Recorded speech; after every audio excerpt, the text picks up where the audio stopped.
കൊച്ചി കാരുണ്യ സംഘവേദിയുടെയും Cochin harbour avenue walkers ക്രൂവിന്റെയും സംയുക്താഭിമുഖ്യത്തിൽ കൊച്ചി ഹാർബർ വാക്ക് വേ ശുചീകരിച്ചു. Karunya Sanghavedi vice president T P. സോഫിയയുടെ അധ്യക്ഷതയിൽ നടന്ന ചടങ്ങിൽ harbour police station S H O. Dileesh K ശുചീകരണ പ്രവർത്തനങ്ങൾ ഉദ്ഘാടനം ചെയ്തു. കൊച്ചി കാരുണ്യ സംഘവേദിയുടെയും കൊച്ചിൻ ഹാർബർ അവന്യൂ വാക്കേഴ്സ് ക്രൂവിന്റെയും സംയുക്താഭിമുഖ്യത്തിൽ കൊച്ചി ഹാർബർ വാക്വേയിൽ ശുചീകരണം നടത്തി. Harbour police station S H O. Dileesh K ഉദ്ഘാടനം നിർവഹിച്ചു. നമുക്കറിയാം, പലയിടത്തും രാവിലെ ആയാലും രാത്രികളിലായാലും മാലിന്യങ്ങൾ വലിച്ചെറിഞ്ഞ് കടന്നു പോകുന്ന ഒരു സംഘമായിട്ടാണ് ഇപ്പോൾ കാണുന്നത്. ഈ വാക്വേയുടെ പല സ്ഥലങ്ങളിലും നമുക്ക് രാത്രിയിൽ പട്രോളിംഗ് നടത്തിക്കൊണ്ടിരിക്കുമ്പോൾ തന്നെ അറിയാം, ഇവിടെ തന്നെ മാലിന്യങ്ങൾ വലിച്ചെറിയുന്നുണ്ട്, അവിടെ തന്നെ മറ്റേ വണ്ടികൾ കൊണ്ട് അടിക്കുന്നുണ്ട്. നമ്മൾ ധാരാളം കേസുകൾ എടുക്കുന്നുണ്ട്.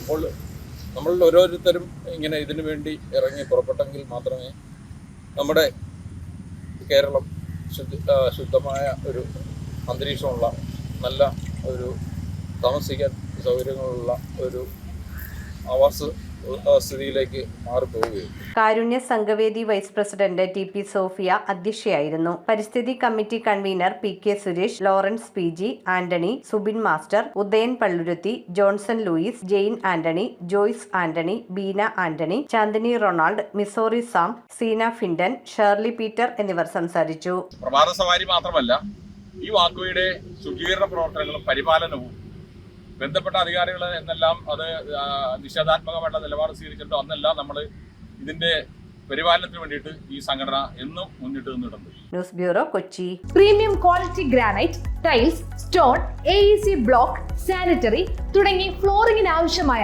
എല്ലാ മെറ്റീരിയൽസും ഏറ്റവും കുറഞ്ഞ വിലയിൽ ഇവിടെ ലഭ്യമാണ്. തറയിൽ ഗ്രാനൈറ്റ്സ്, MLA റോഡ്, പള്ളുരുത്തി.